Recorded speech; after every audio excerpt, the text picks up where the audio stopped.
Silakan duduk Bapak Ibu.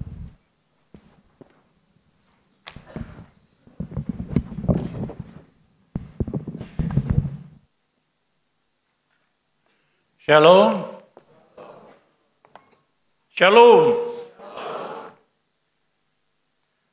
Hidup rendah hati dan sederhana. Itulah yang membuat damai, sehat, panjang umur, penuh berkat sepanjang hidup. Jadi bukan cari duit pinter, bukan. Rendah hati dan hidup sederhana. Judul ini membahas sikap dan gaya hidup manusia. Ya, kita lihat gaya hidup manusia di muka bumi itu ada dua jenis. Gaya hidup orang fasik dan gaya hidup orang beriman. Hidup orang fasik itu adalah orang yang tidak peduli akan Allah. Tidak sedikit orang fasik di dalam gereja. Mereka tahu Allah, mereka tahu firman Allah, tapi tidak peduli. Jalan terus dalam dosa. Jadi orang yang tidak memperdulikan Allah itu hidup orang fasik dengan gayanya sendiri. Gaya hidup orang fasik itu tidak menghormati Tuhan sejak semula. Itu tertulis dalam kitab Kejadian pasal yang keempat, ke-11 ayat 4, yang demikian bunyinya dan ayat 11.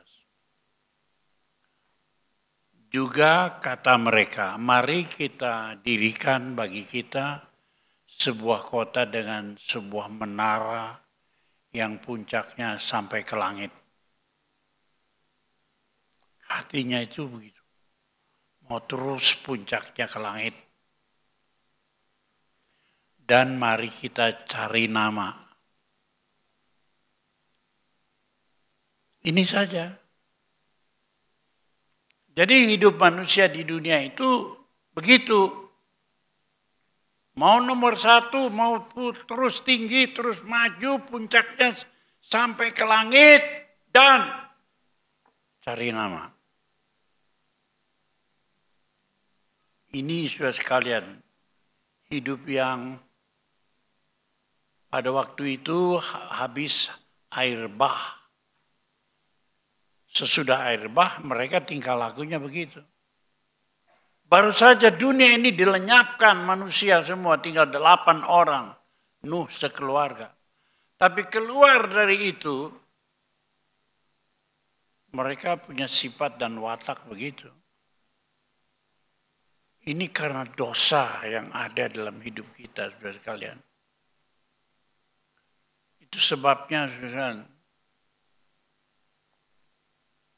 manusia itu tambah hari tambah berdosa. Menyombongkan apa yang dimilikinya. Apa yang dimilikinya? Kekuatan, kepintaran, kekayaan, kemuliaan. Hal yang macam ini menyebabkan gaya hidup manusia itu bersaing. Bersaing. Ya. Siapa lebih pintar, siapa yang lebih kaya, siapa yang lebih mulia. Atau supaya saya menjadi yang paling. Dan itu sebabnya hati manusia nggak ada damai. Sebab manusia itu berlomba-lomba, bersaing. Dan bukan begitu gaya hidup orang percaya. Gaya hidup di dunia ini membuat manusia itu terjerumus dalam satu gaya hidup yang sombong,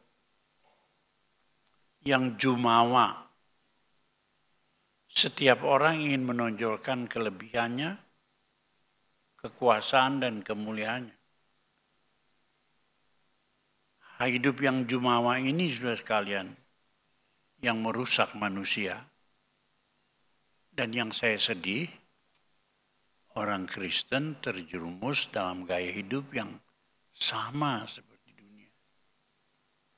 Ada di gereja tiap minggu, tapi gaya hidupnya itu sama dengan gaya hidup orang dunia yang sombong. Amsal 16 ayat 18, kecongkakan mendahului kehancuran dan tinggi hati mendahului kejatuhan. Siapa yang congkak, dia pasti hancur. Siapa yang tinggi hati, pasti jatuh. Ini rumus dari surga untuk manusia yang hidup di atas muka bumi. Sebab itu kita mesti berbeda dari gaya hidup orang fasik. Tidak boleh sama. Ya. Sebab ini merusak dunia kita, terjerumus ke dalam persaingan, kebencian, saling menjatuhkan, membunuh, menghancurkan orang lain, membinasakan. Inilah yang celaka. Ada seorang raja Yahuda, negeri utara bernama Kerajaan Samaria, negeri yang selatan itu lebih setia kepada Tuhan, menjaga kerajaan Yahuda. Dan diantaranya ada seorang raja yang masih muda, umur 16 tahun, sangat menghormati Tuhan. Sangat mentaati firman Tuhan. Luar biasa toh. Sejak 16 tahun. Hormat dan taat.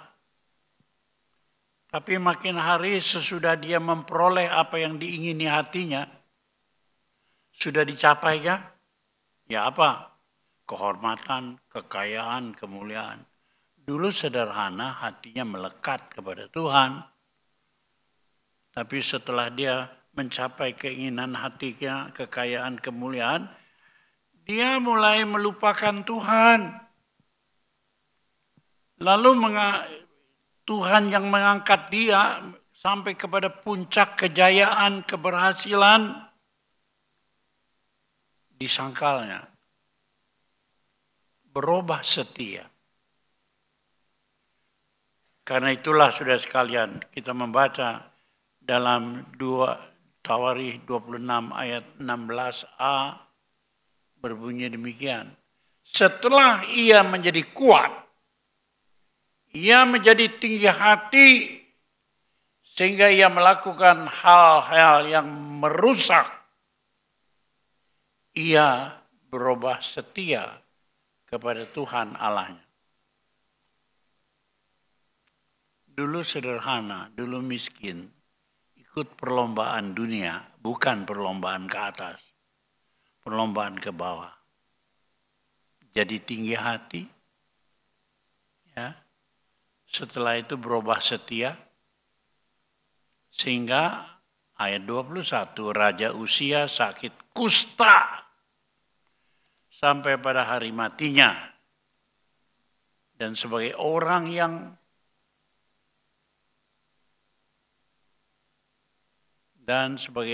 yang sakit kusta, ia tinggal dalam sebuah rumah pengasingan. Karena ia dikucilkan dari rumah Tuhan, raja sakit kusta, karena ia dihukum oleh Tuhan. Karena dia tinggi hati, menjauh. Saya keluar dari Universitas Pendidikan Indonesia. Kalau sudah pergi ke Lembang, ya, Di situ ada sekolah bekas Belanda dulu. Tahun 70-an saya belajar di situ, saudara. Saya ini sarjana pendidikan. Tapi saya sedih. Sebab pendidikan di dunia itu bukan pendidikan roh. Pendidikan jiwa untuk tubuh. Roh bersarang di hati untuk hubungan ke atas. Lalu kalau kita sudah roh kuat, jagalah hatimu dengan segala kewaspadaan. Karena dari dalamnya terpancar kehidupan. Jadi kehidupan itu bukan dari otak kita yang pinter. Untuk cari makan isi perut. Bukan. Tapi dari hati kita yang terangkat ke atas. Roh ini yang menguasai jiwa. Dan roh ini yang menguasai jiwa dan tubuh kita. Sehingga cara makan kita juga cara makannya orang beriman. Makan kebanyakan mati. Makan kesedikitan mati. Makan yang beriman kepada Tuhan hidup. Jadi saya ini sudah dari situ saya melanjutkan pendidikan ke Amerika. Tapi di Amerika saya tidak melanjutkan pendidikan jiwa dan tubuh. Saya pindah. Teologi, ilmu ketuhanan. Pindah. Ingin menomorsatukan hati. Supaya hati saya melekat dan mendekat kepada Tuhan. Nah, di situ saya terlepas dari kutuk. Saya diberkati Tuhan sampai hari ini. Ingat, jangan jadi raja usia. Saudara mau mencapai kekayaan, kemuliaan, lalu kena kutuk, sakit dosa. Zaman perjanjian lama, sakit kusta itu sakit kutuk. Dibuang keluar kota. Kota zaman dulu kan ada temboknya. Jadi setiap orang yang sakit kusta diusir dari kota, tinggal di dekat pintu kota mengharapkan sedekah rezeki. Nah itu kutuk. Raja demikian. Tapi dia tidak dibuang, tapi diasingkan dalam sebuah rumah. Karena dia sakit kusta sampai dia mati. Ini gaya hidup orang-orang duniawi. Dan maaf, gaya hidup banyak orang Kristen sekarang ini seperti itu. Saya berdoa supaya gaya itu berubah sebab Alkitab itu jelas mengajarkan. Dalam Alkitab ada satu orang yang paling hebat, paling kaya namanya Simpson. Kuat sekali. Ratusan orang tidak bisa mengalahkan dia. Tapi dia takluk. Karena kesombongannya, dia membanggakan kunci rahasia. Mengapa gua kuat? Ya, dia orang yang tidak pernah dipangkas rambutnya. Dia punya nazar. Tapi dia ceritakan sama awewe itu, si Delila. Tahulah. Dihianatilah oleh Delila. Semua kekuatannya dirontokkan sehingga takluk sama wanita. Saya mau tanya di sini siapa yang kelihatannya hebat, kuat, tapi takluk kepada persundalan, perzinahan, percabulan. Khususnya orang-orang muda yang tiap hari bergumul dengan gadgetnya. Kita mesti jujur, gadget itu manfaatnya baik, tapi mudaratnya jeleknya, buruknya, puluhan kali lebih jahat. Di sini terdapat percabulan, persundalan, perzinahan, dan orang-orang muda yang gagahnya kayak Simpson, kau tunduk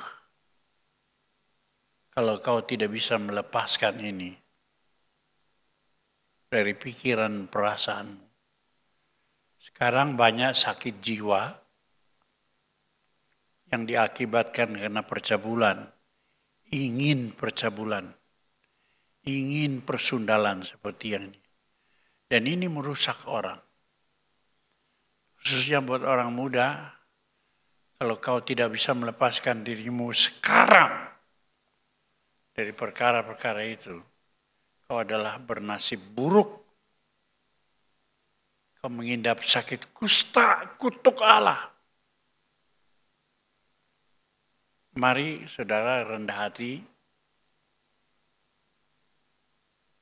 jangan malu-malu hati, datang ngaku dosa sama Tuhan, minta didoakan oleh para hamba-hamba Tuhan, baik Pak Marga, staf-stafnya, sujud Tuhan, minta tolong supaya dibantu, dilepaskan. Kalau tidak, nasibmu tidak lebih daripada si kusta, raja usia yang 16 tahun sudah jadi raja. Kau sekarang merasa 16 tahun, 17 atau 18, kau sudah raja menjadi semau gue. Tapi saya ramalkan sekarang nasibmu akan kena kutuk kalau kau tidak sungguh-sungguh bertobat. Ya, Pak Petrus, ya, Marga, hamba-hamba Tuhan yang lain, ya, Brandon, mana Brandon? Oh, lagi melayani. Datang minta tumpang tangan. Kau mengaku dosa sama aku, malu. Datang sama Pak Yudi. Yang perempuan datang sama Ibu Luciana. Atau kutuk itu akan melekat dalam hidupmu.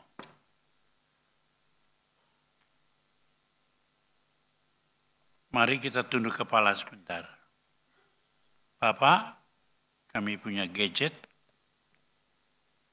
handphone kami, yang membawa kami kepada dosa, tapi bukan gadget yang salah. Hati kami, mata kami, keinginan kami yang berdosa, kami patahkan dalam nama Yesus dan kami dibebaskan, sebab ini gaya hidup dunia. Terima kasih Tuhan, amin. Setiap orang yang merasa hebat, gagah seperti Simpson sekalipun akan ditaklukkan. Demikian juga sejarah dunia ini menunjukkan kepada kita tentang kesombongan manusia. Di mana manusia yang sombong? Kalau saudara baca sejarah, maka di Tiongkok itu ada orang Mongol yang gagah perkasa. Mongol itu daerah di atasnya Tiongkok. Orang Mongolia itu yang hebat namanya Genghis Khan. Kemudian anaknya Kubilai Khan. Itu menaklukkan Asia itu. Itu sebabnya orang Tionghoa itu ada darah Mongol. Campuran antara Chinese sama Mongol. Adalah jadi orang China sekarang ini. Tetapi sekarang di mana itu Genghis Khan, Kubilai Khan?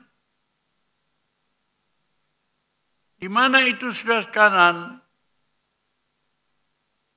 Di mana pula itu orang gagah bernama Kemal Atatürk dari Turki yang pernah menaklukkan Asia dan Eropa. Baca sejarah.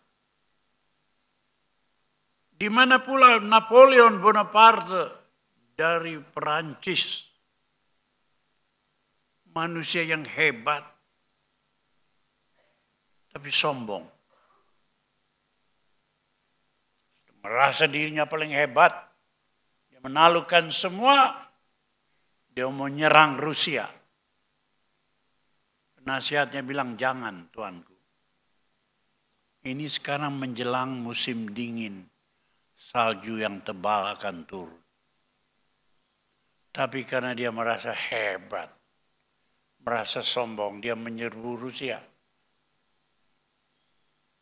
Ternyata sudah sekalian, pasukannya berlelah-lelah.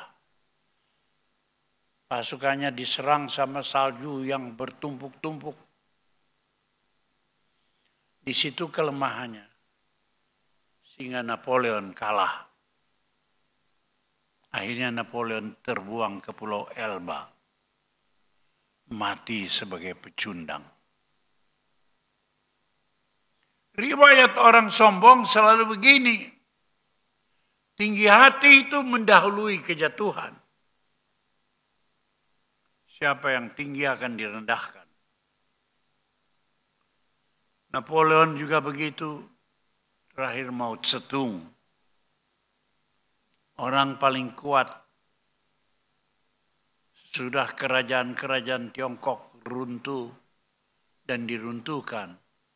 Maka Mao Zedong lah yang memimpin. Pasukan pembebasan Republik Rakyat Tiongkok. Dipimpin oleh Mao Zedong dan orang Tionghoa menganggap Mao Zedong itu dewa. Dewa pembebas. Tapi satu kali Mao Zedong mati juga. Utusan PBB orang Barat berdiri tegak di peti matinya menghormati. Tapi memberikan sambutan. Mao Zedong banyak orang menduga dan memuja dia sebagai dewa. Tapi ternyata dia manusia juga. Mati. Siapa di dunia ini yang tidak habis, mati, hancur, binasa, hilang, lenyap? Siapa? Semuanya berlalu dengan sia-sia. Kita mesti ingat semua yang diberikan Tuhan kepada kita itu. Apa yang kita peroleh itu izin Tuhan. Bisa pintar, bisa kaya, bisa mulia, seizin Tuhan. 1 Korintus 4 ayat 6 sampai 9 dikatakan di situ sekarang. Apa yang kita peroleh itu semua diberikan oleh Tuhan. Sadarlah itu dalam kerendahan hati kita. 1 Korintus 4 ayat 6b. Jangan melampaui yang ada tertulis. Supaya jangan ada di antara kamu yang menyombongkan dirinya dengan jalan mengutamakan yang satu daripada yang lain. Siapa yang menganggap orang lain lebih utama, lebih hebat. Aku lebih rendah, minder. Aku lebih super, kuat, hebat. Jangan. Sebab siapa yang menganggap engkau begitu penting dan apa yang engkau punyai yang tidak engkau terima, dan jika engkau memang menerimanya, mengapa engkau memegahkan diri seolah-olah engkau tidak menerimanya? Semua itu dari Tuhan. Kenapa kita mesti memegahkan diri seolah-olah kita tidak menerima dari Tuhan? Kesehatan, kekuatan, kita terima semua dari Tuhan. Berbahagialah orang yang rendah hatinya.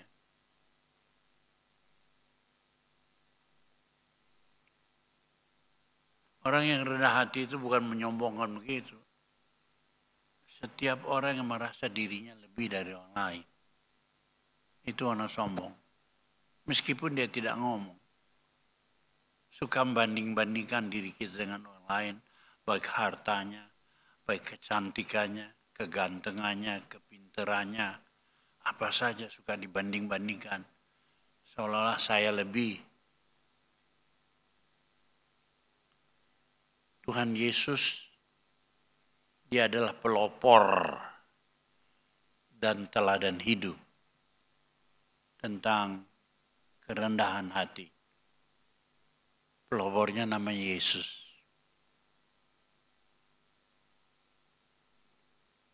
Dia orang yang rendah hati. Seorang astronot Amerika yang terbang ke bulan. Dan kemudian setelah pulang, orang semua menanya, luar biasa kamu. Dari bumi bisa mendarat ke bulan. Mana ada yang lebih hebat? Tapi astronot itu menjawab, oh ada. Yang lebih hebat adalah Allah melangkah turun dari surga, menginjak bumi. Namanya Yesus. Itu yang paling hebat. Dia teladan kerendahan hati dan kesederhanaan sehingga dalam khotbahnya yang pertama yang diucapkannya dalam Matius pasal 5 ayat yang ketiga. Ini khotbah mula-mula dari Tuhan Yesus.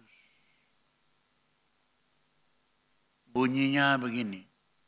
Halo? Matius 5 ayat 3, berbahagialah orang yang miskin di hadapan Allah, karena mereka yang mempunyai kerajaan surga. Bahasa Indonesia terjemahan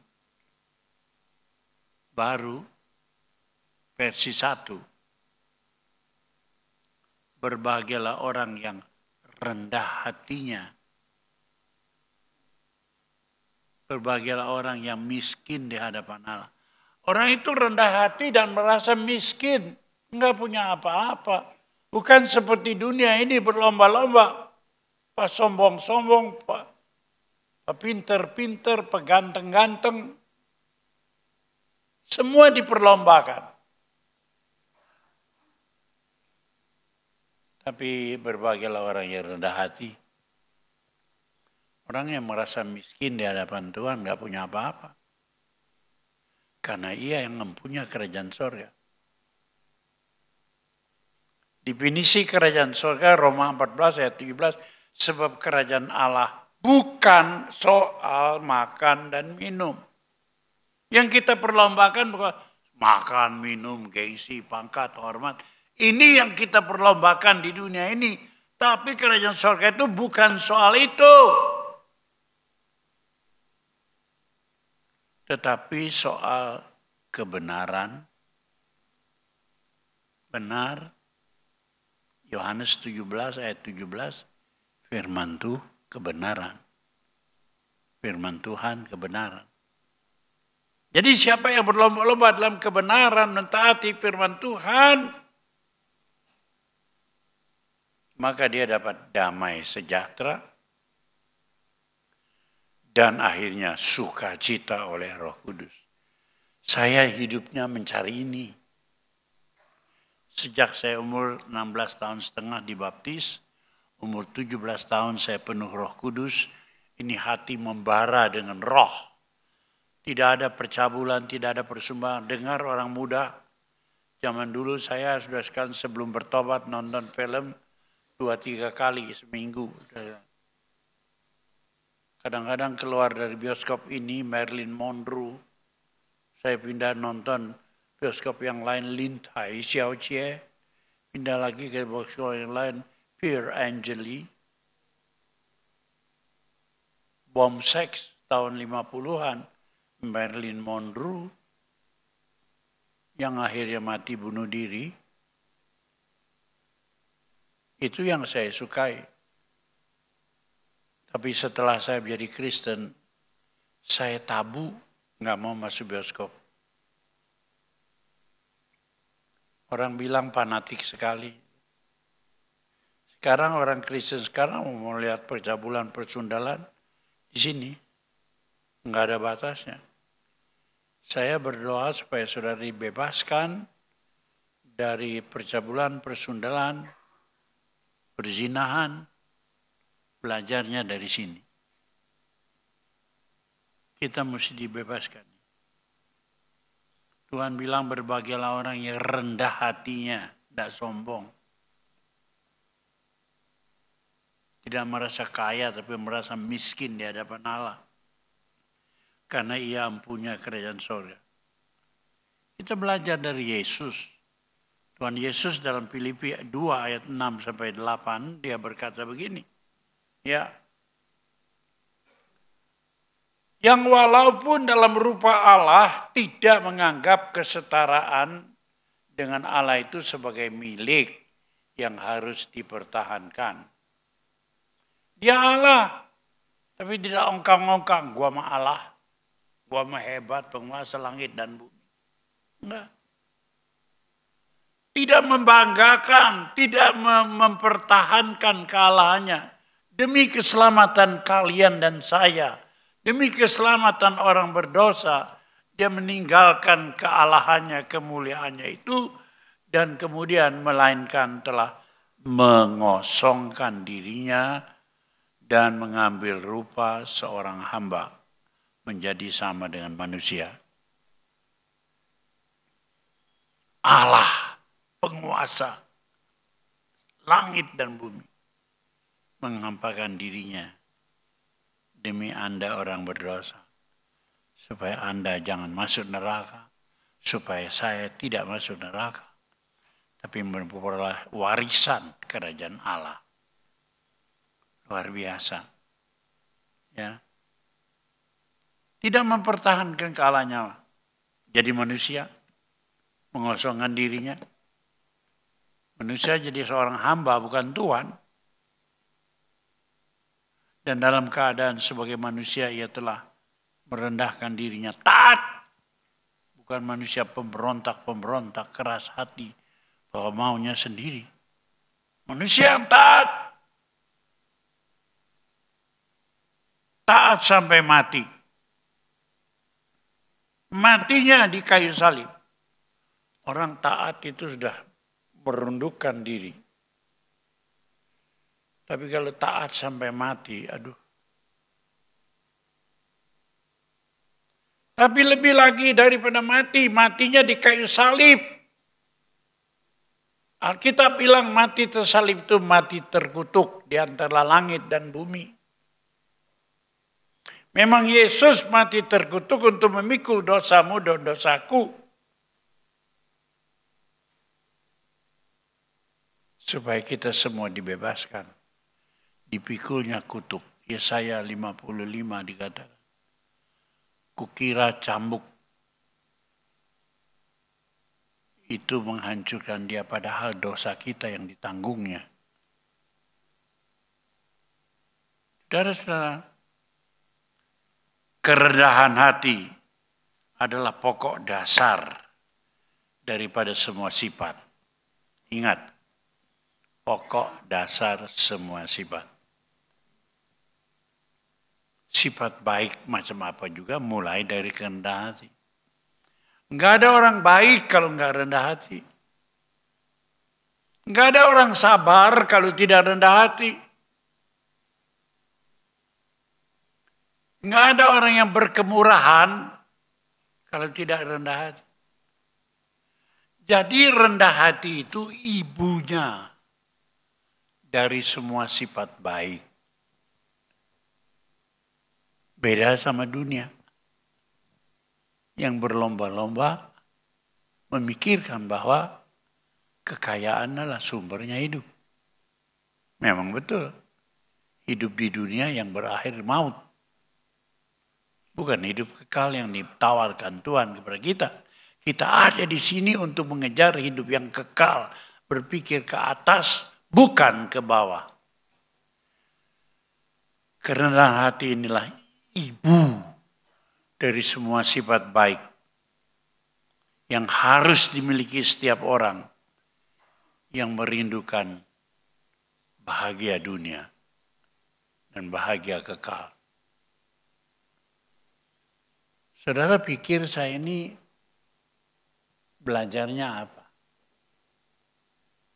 Gelar saya master. Di Indonesia sarjana pendidikan. Di Amerika master. Balik ke Indonesia saya doktor. Apa yang saya kejar? Kerendahan hati. Saya jadi pendeta di sini lebih dari 55 tahun, 56 tahun. Apa saya dapat rumah dari gereja enggak? Enggak.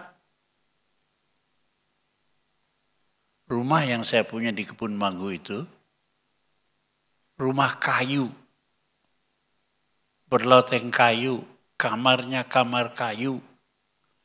Disitulah Rubin Adi, Jonathan, dan lain-lain dibesarkan. Di kamar-kamar kayu. Gereja Betel yang besar begini, enggak pernah memberi satu, karena memang saya menolaknya. Bapak Lim Kehwa, Samuel Nur Salim, itu meminta saya kesempatan untuk izin untuk memintakan dari jemaat-jemaat untuk bangun rumah. Saya bilang, no. Saya memberi teladan kepada jemaat. Saya tidak menuntut apa-apa dalam hidup. Kemudian rumah kayu itu dirubah. Jadi rumah bertingkat 2 beton. Di atasnya didak beton. Biaya sendiri.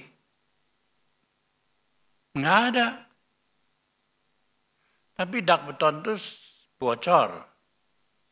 Bikin pusing saya. Tiris. Tis. Dan itu sebabnya saya berpikir mesti pakai atap di atas. Dibangunlah lantai ketiga supaya ada gentengnya begitu. Supaya jangan bocor. Bukan untuk kemewahan. Tapi waktu itu saya bersyukur sebab cabang-cabang kita di Tasikmalaya itu banyak. Puluhan cabang. Dulu kami saban 2 bulan sekali retreat di sini. Itu buat tidurnya hamba-hamba Tuhan. Sejak zaman COVID tidak pernah ada retreat di Tasikmalaya. Karena saya sudah tua juga. Dan nanti kali ada retreat dipelopori oleh Pak Wahyudi di sini. Diajar oleh Rubin. Silakan. Itu rumah itu banyak kamarnya. Jadi akhirnya jadi nampung hamba-hamba Tuhan di sekolah dan di rumah saya. Yang tua-tua di rumah saya, yang muda-muda di sekolah. Itu manfaatnya. Jadi saudara sekalian saya hidup sederhana. Kerendahan hati itu adalah ibu dari semua sifat. Enggak mungkin orang baik kalau tidak ada rendah hati. Enggak mungkin orang sabar kalau tidak rendah hati. Enggak mungkin orang berkemurahan kalau dia tidak rendah hati. Enggak mungkin kita memperhatikan orang miskin kalau dia tidak rendah hati. Enggak mungkin. Rendah hati adalah pokok. Adalah ibu dari semua sifat baik yang ada dalam hidup manusia, saudara sekalian. Dan ini harus dimiliki oleh setiap orang yang merindukan hidup berbahagia di dunia. Bukan cari uang. Bukan kejar berlomba-lomba kayak dunia. Bukan. Saya ini umur 84 tahun, ya tidak pernah ngejar-ngejar. Karena apa? Kerendahan hati adalah sikap dan gaya hidup yang paling damai. Kenapa damai? Orang rendah hati nggak punya musuh. Siapa yang punya musuh? Kalau jemaat salah dimusuhin terus, out habis jemaat ini. Kamu salah ya, ini gitu. Pendeta yang benar, jemaat yang salah. Menang pendeta. Jemaatnya kabur. Di sini gereja itu adalah bengkel. Bengkel itu yang masuk mobil rusak, mobil butut, mobil mogok. Jadi saya tahu di sini ada banyak mobil rusak, mobil butut, mobil mogok. Tapi tugasku adalah membuat mereka itu bertobat, dibenarkan. Jadi rendah hati adalah sikap paling damai, nggak punya lawan. Apapun juga ya kita ngalah, rendah hati, nggak mungkin. Rendah hati sifat yang paling damai karena kita tidak mengejar. Itu gelisah terus. Tapi kalau kita tidak mengejar, tidak gelisah, damai.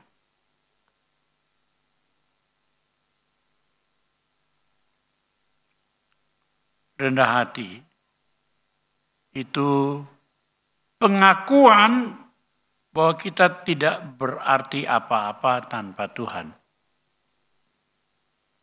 Sujud. Rendah hati adalah satu pengakuan bahwa kita tidak berarti apa-apa di dunia ini tanpa Tuhan. Kenapa kita mesti nyombongkan diri berlomba-lomba seperti orang dunia? Kenapa kita mesti bersaing-saing? Enggak ada persaingan. Aku damai aja. Aku sejahtera bersama dengan Tuhan. Ya, kerendahan hati ada pengakuan. Tanpa Tuhan, aku tidak berarti apa-apa. Semua yang kuterima berasal dari Tuhan. Orang yang rendah hati adalah orang yang senantiasa untuk apa? Bersyukur dalam segala keadaan. Kalau orang sombong, ada orang lain lebih, dia marah-marah, dia jengkel. Tapi kalau orang rendah hati bersyukur. 1 Tesalonika 5, bersyukurlah senantiasa, mengucap syukur. Kalau susah gimana? Enggak susah. Kalau susah enggak sedih. Sebab percaya di balik kesusahan itu Tuhan sedang mendidik kita. Di balik kesusahan Tuhan sedang mendidik kita membuka satu jalan yang baik.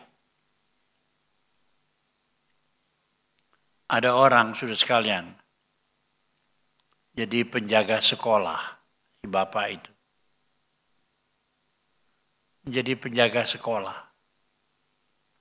Tapi timbul peraturan bahwa siapa yang buta huruf tidak boleh lagi bekerja dalam lingkungan pendidikan. Jadi penjaga sekolah itu buta huruf diberhentikan. Tapi setelah dia berhenti, dia kerja apa? Dia jualan, saudara. Jualan makanan kecil-kecil. Tapi karena dia jualan, lama-lama jadi besar. Lama-lama dia bukan jadi pegawai, dia jadi bos. Dia bersaksi. Tidak pernah kita berpikir bahwa Tuhan sedang mau mengubah nasib kita.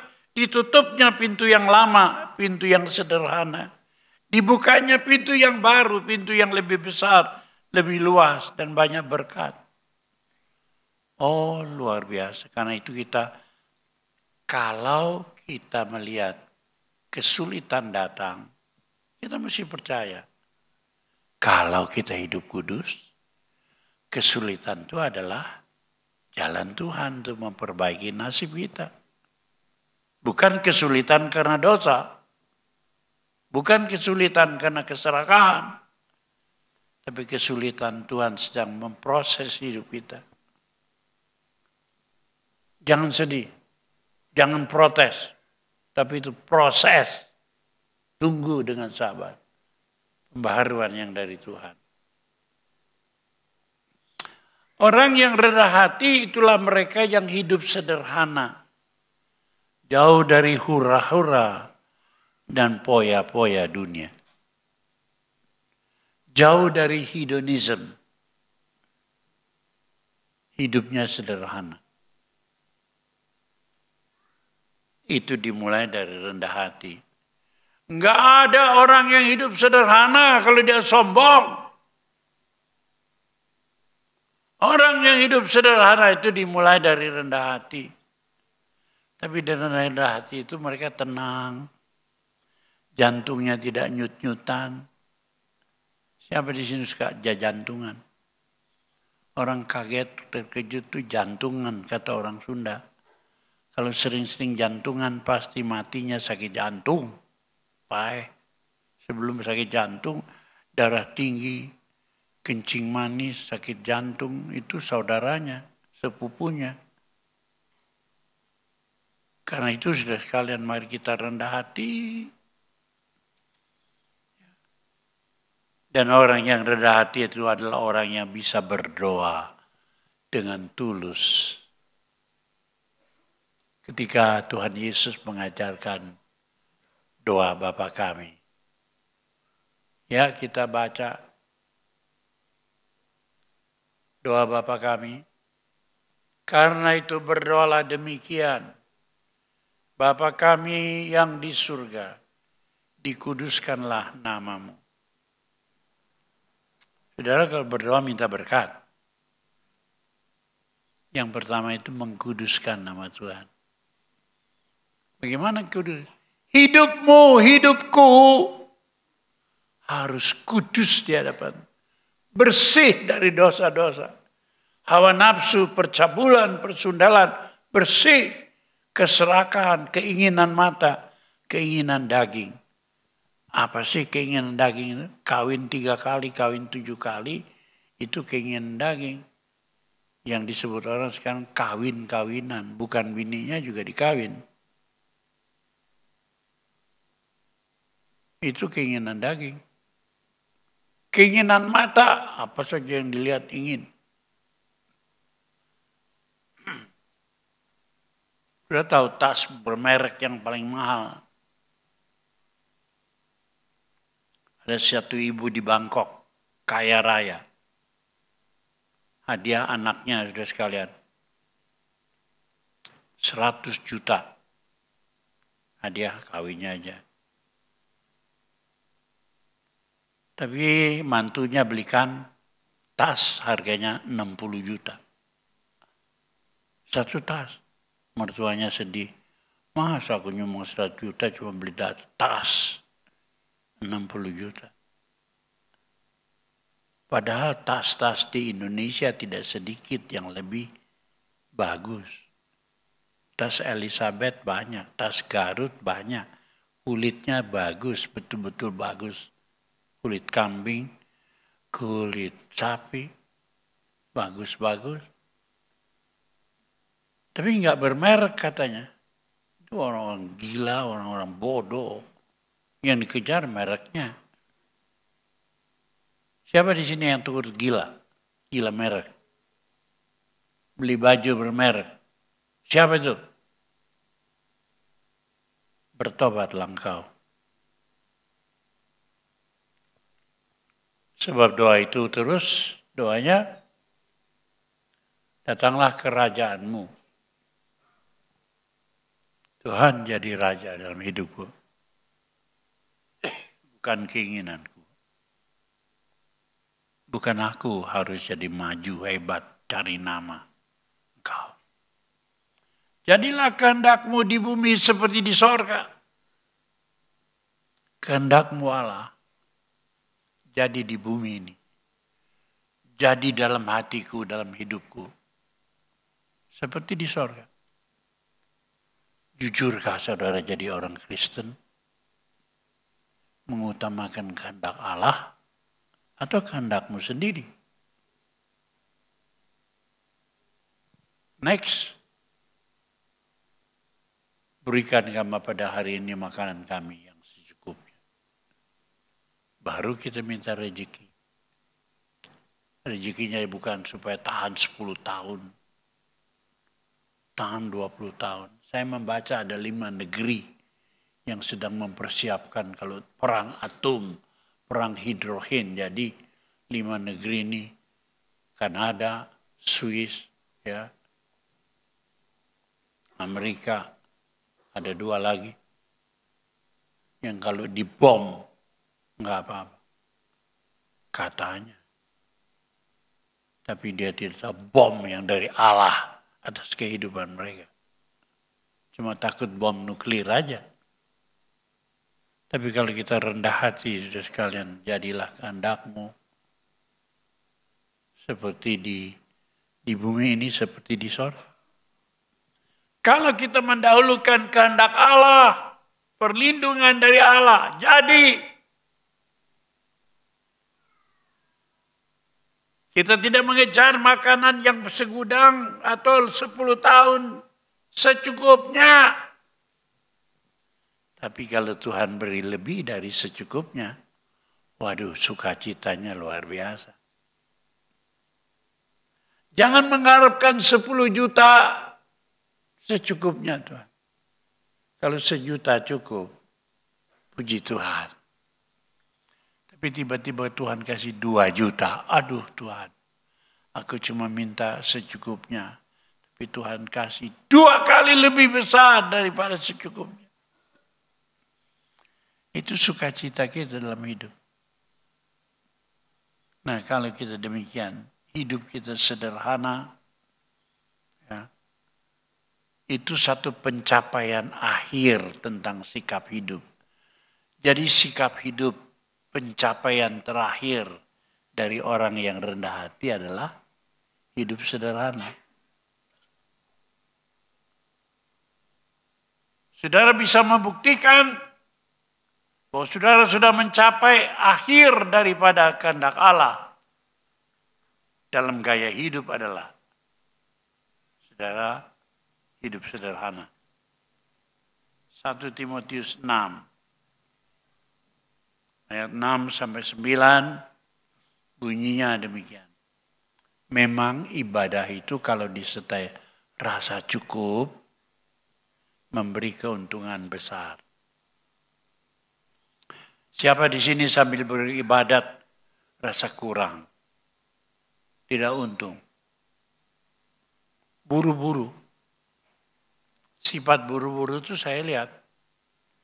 Kalau akhir kebaktian itu sudah sekalian, ya, kita kan menyanyi, memuji Tuhan. Jangan buru-buru, geruduk-geruduk.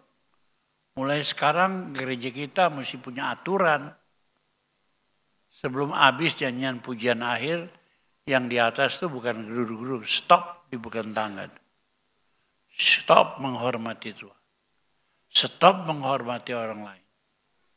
Nanti kalau sudah semua nyanyian selesai, Pendeta Julius tergopoh-gopoh mengejar ke belakang, mudah-mudahan tidak jatuh terplecok, mengejar orang yang buru-buru. Hormati Tuhan. Apanya yang buru-buru? Janjian sama pacar. Tuhan adalah pacarmu nomor 1. Kalau kau disertai dasar, untung besar. Kalau disertai rasa cukup, next. Sebab kita tidak dapat membawa sesuatu apa ke dalam dunia, dan kita pun tidak dapat membawa apa-apa keluar. Kalau kita mati, kita tidak membawa hidup, kita tidak membawa apa-apa. Kalau kita mati, kita juga tidak membawa apa-apa. Apa yang kita mesti ribut? Kalau kita bawa emas 3 kilo, Kuburan kita dibongkar orang. Maling garong datang. Enggak ada. Kalem saja.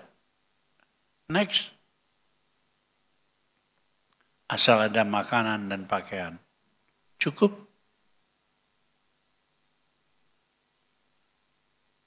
Nah kalau Tuhan kasih lebih daripada cukup, syukur. Tapi jangan gelisah hati kita. Kalau ada makanan, cukup.